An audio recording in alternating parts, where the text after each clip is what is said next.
de pássaro que não sabe puxar. Vira, vira de pássaro que não sabe puxar. Vira, vira de pássaro que não sabe puxar. Vira, vira de pássaro que não sabe puxar.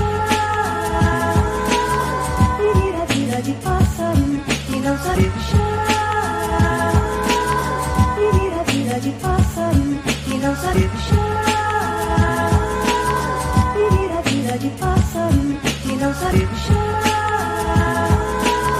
Vira, vira de pássaro que não sabe.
Oh fuck!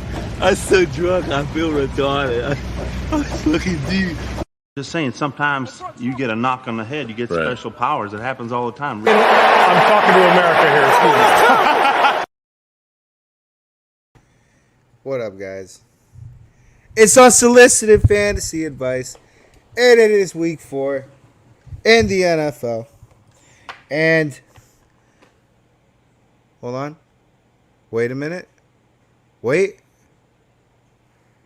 The Dolphins just scored another touchdown on the Broncos. Fucking amazing. I can't believe it. This team, wow.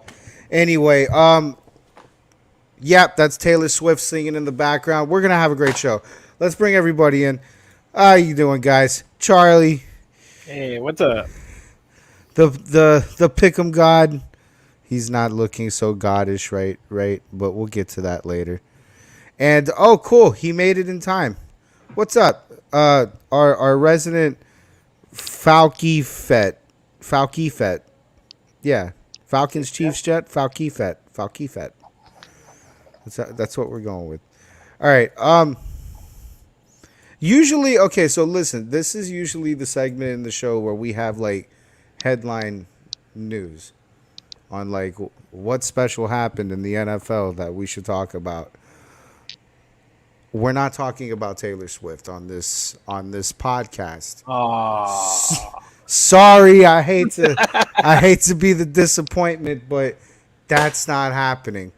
And since that's the only thing we're talking about in the NFL, other than we'll get to it later, this is going to be a quick. No news is good news. We have Sorry, Mike Williams. There's another mid-ass white woman that we could talk about on this podcast. Zach Wilson. Oh, yeah, but we're going to get to him. Don't worry. We got plenty of things to talk about, all right? But let's get into some games. Let's not waste any time because like I said, a lot of shit to talk about. Forgive me if you hear my phone go ding. People are gonna message me, and I don't know how to hit the mute button. The mute button. Anyway, let's get to the game of the week. PJ's fucking itching. Oh gosh! every NFC chat possible. But continue. The way you feel right now, buddy, is the way I felt in week 1, so I completely understand you, and I'm happy for you. So, Karma all right, gets first cold, but continue. I'm gonna let you start it off, but listen, Saints 17 at Packers 18. Packers come back from 18 down with everyone injured. No Watson, no Jair on the other side of the ball. Who else? No Bakhtiari to fucking help protect. They nothing. It's Jordan Love and some guys, and they come from 18 down on the Saints defense. In just the fourth quarter. In a quarter. Gotta love it. Gotta love it. All right, so Chris Olave is the Saints player of the game. 18.4 points, 8 receptions, 104 yards. Nothing to write home about. Packers player of the game was Jordan Love, 24.26 points, 22 for 44 yards, 259 yards, 1 touchdown, 1 interception, 9 carries for 39 yards, and a touchdown on the ground. Like I said, kid was just fucking balling. PJ, dude, floor is yours. I'm not even gonna give. I'm not. Go ahead, bro. Saints fans, because I know I posted this everywhere where you all are hiding, fluttering under your little rocks, your little caves, your nooks and crannies, wherever the hell y'all come from. This is karma. This is extreme 1000% karma for y'all. You guys talk like you participated in a Super Bowl that involved the Atlanta Falcons, and you guys run your goddamn mouths nonstop, year in, year out, off season, start season, and now you got a taste of your own fucking medicine served in the fourth quarter by the fucking Packers. An 18-point comeback happened on live TV when all the, and I don't want to hear the Derek Carr got hurt. Oh god, you guys supposedly have the best defense in the NFC South.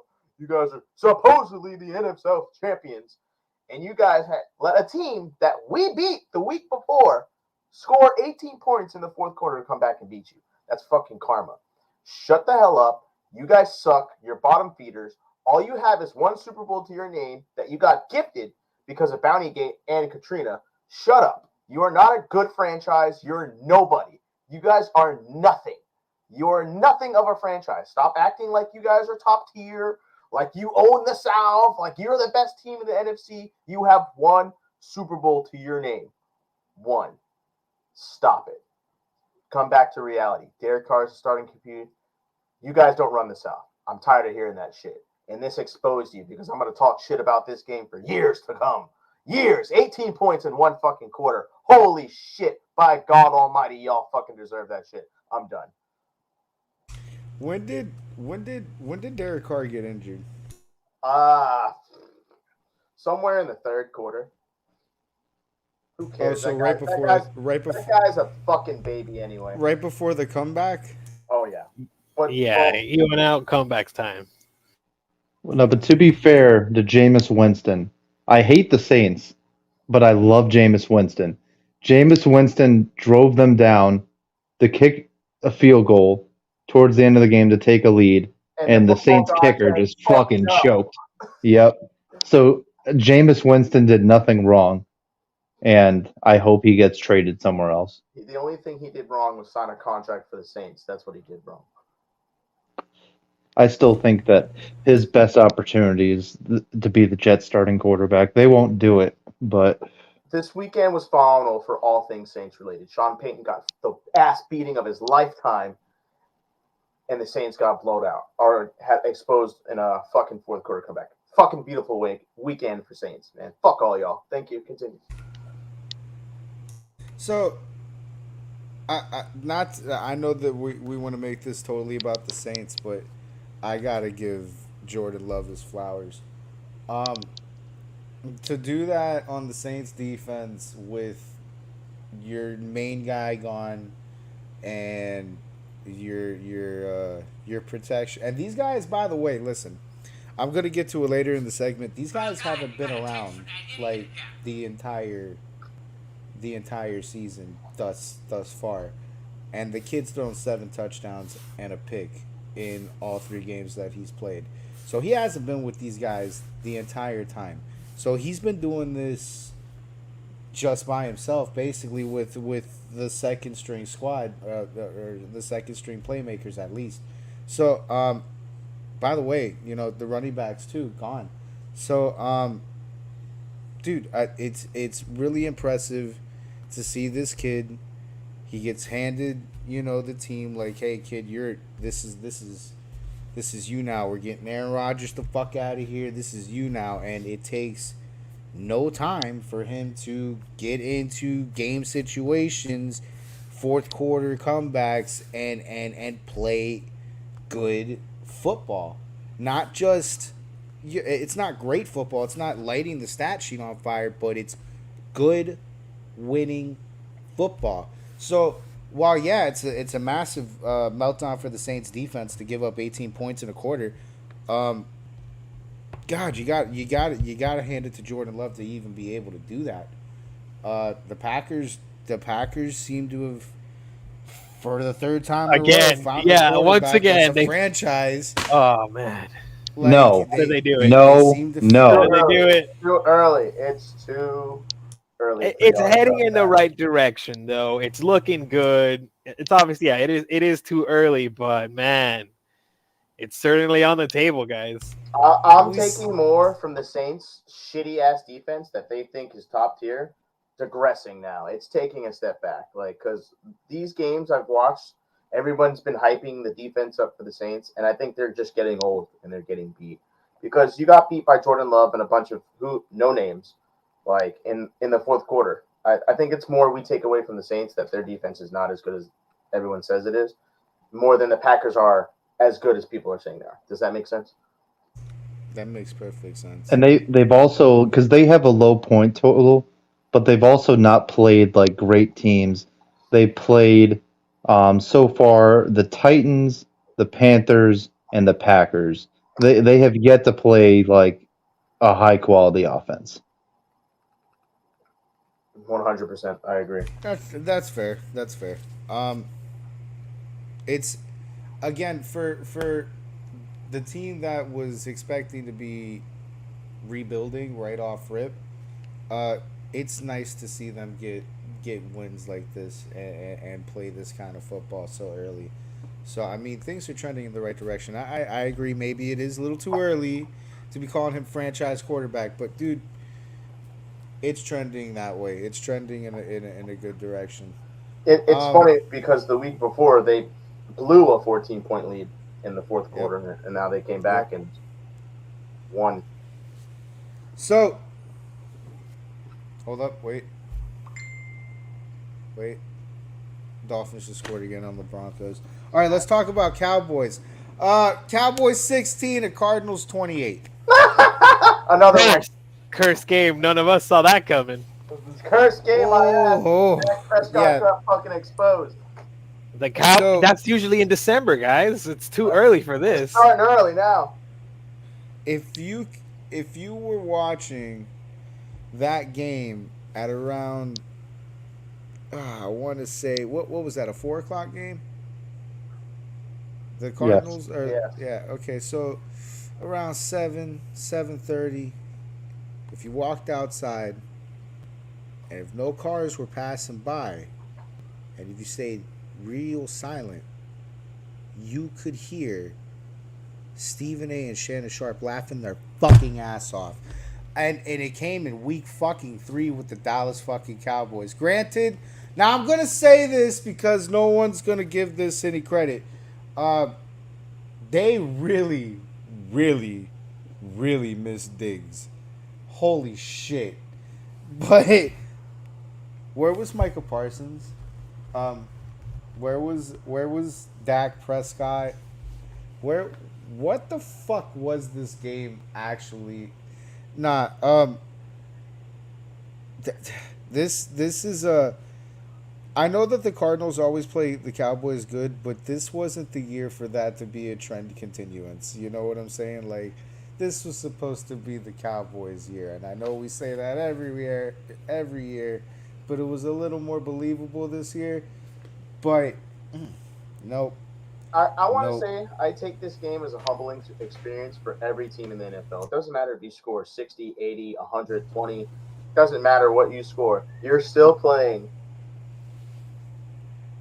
I want to say, 31 other teams that are drafting, if not just as good players as you're drafting. And you're putting 55 of the best humans on the planet on a football field to play each other. Anomalies like this are going to happen. No, there's only 30 teams. So, because you have the 30 teams doing that, your team, and then the New York Jets. Yeah. It happens. I mean, I don't care what you say. I get we hate the Saints, we hate the Jets, but honestly, these are still amazing humans that play football. Everybody that plays for any team still plays amazing football. Um, and someone brought up a great point to me. Like, Unless your name is Zach Wilson, but we'll get to that later. you have great players on every team. There's going to be a name here, name there, name for this person that sticks out on every team. But what I ultimately think it comes down to is coaching. I think it's 100% coaching, because if your coach is on his bad game that day, you guys are getting your ass whooped. And I think that's what happened to the Cowboys. The coach was just not on his game that day, and the Cardinals punched him in the fucking mouth and woke him out. So I think we got to give more credit to coaching, especially offensive coordinators and defensive coordinators, because it's pretty much just chess between those guys every Sunday, like covering schemes, taking away skill positions, covers, audibles, all that stuff. It goes deep into the game, and if you can out chess match your opponent, you're going to do great in the season. And this kind of exposes the Cowboys and what happens to them in the postseason. They play a great regular season, but when it comes to the ultimate chess match, the postseason, they can't seem to figure out because the other coach just has their number. So I'm gonna bring up Daniel Jones and say, hey man, like you got to figure out a good scheme for your Cowboys, because you got good players on there. You got a good defense. You got a good offense. And if you can't get them consistently playing, I love this guy. If you can't get them consistently playing, week in and week out, you're not going to do anything in the postseason. Everybody can be a regular season warrior, but is it really going to matter in the playoffs? So Why are you asking Dolphins fans about the playoffs like they know anything? So we'll get to that. We'll get to that. We'll get to that. Because the Dolphins aren't off the hook yet. Brendan, before you go, the Cardinals player of the game was James Conner, 19.6 points, which is pretty fucking good for James Conner, by the way. 14 carries, 98 yards, 1 touchdown, and 2 receptions for 18 yards. Cowboys player of the game was Michael Gallup, 15.2 points, 6 receptions, 92 yards. Brendan, the Cowboys still suck. Go ahead. they have a problem where, and I know a lot of Miami fans listen to this, and we have a few on the show. They have this problem that any NFL team would have if Noah Igbenogany is playing significant snaps on your team. It's going to be a bad night. Because with Diggs out, I don't get me wrong. Like I am a huge Stephon Gilmore fan. Dude had an awesome career so far, but man, Marquise Brown was taking his fucking lunch. He does not look fast anymore. It's not good. But I mean, as much as we can sit here and shit on the Cowboys, like the Cardinals for how much shit they got this offseason, have played really fucking good in all their games. Their record doesn't reflect that, but they played really fucking hard. And props to fucking Josh Dobbs. Like no one knew who the fuck this guy even was, and he's actually played really fucking good. Dude can run like a monster. Yeah, well, yeah, we know who he is, but I'm saying like the NFL world was like, who the fuck is this guy? But that bald-headed motherfuckers be looking nice. I'm not saying the Cardinals are actually going to be a good team, but I don't think they're going to be a pushover like everyone thought. The Bears are still obviously that pushover, but without Diggs, that defense is fucked. Their secondary without him is terrible. Their linebackers weren't that good to begin with, so they're basically now just a defense with a pass rush, and that's it. which is fun. Like it's good to have a pass rush, but if you can't cover anything up behind it, it's kind of all for nothing. So it'll be interesting to see going forward. I was never too high on the Cowboys to begin with, and now after this, That's one of the things that actually I thought very interesting. Everyone got really high on the Cowboys really quick, and I'm like, guys, we're still in the first quarter of the season. Relax. yeah, and they Well, best played defense ever. they played the Yeah, Giants and the Jets, and it's like those don't count. that's exactly why I was like so confused why they were like, okay, this team, them and the Niners are going to the Super Bowl, and it's like Well, you got to think that's about an it interesting from take. this perspective, man. Like the Giants and the Jets, as much as we want to shit on them, they're also not. They're better than the Cardinals. I'll throw that out there. Both those teams are better than the Cardinals. I don't care what you guys say. The Cardinals might win more games than the Jets this year. Yeah, I was gonna say, the Jets just they can't No, score points. the Jets just have a tougher schedule. Cardinals don't really have that tough of a schedule. The but, Jets have Zach Wilson, and Yes. I feel like that's just that's the tough part. I agree 1,000%. But the Jets aren't a bad football team. Yes, they are. Losing Stephon Diggs was not It's Stephon okay. Diggs, I'm sorry. Help is on the way. Losing Diggs was one of the crucial points of that defense, and that's a huge blow for them because that was their the guy that made the quarterback second guess throwing in that direction. You know what I mean? And now teams are like, all right, we got Gilmore on one side, and who the fuck is this on the other side?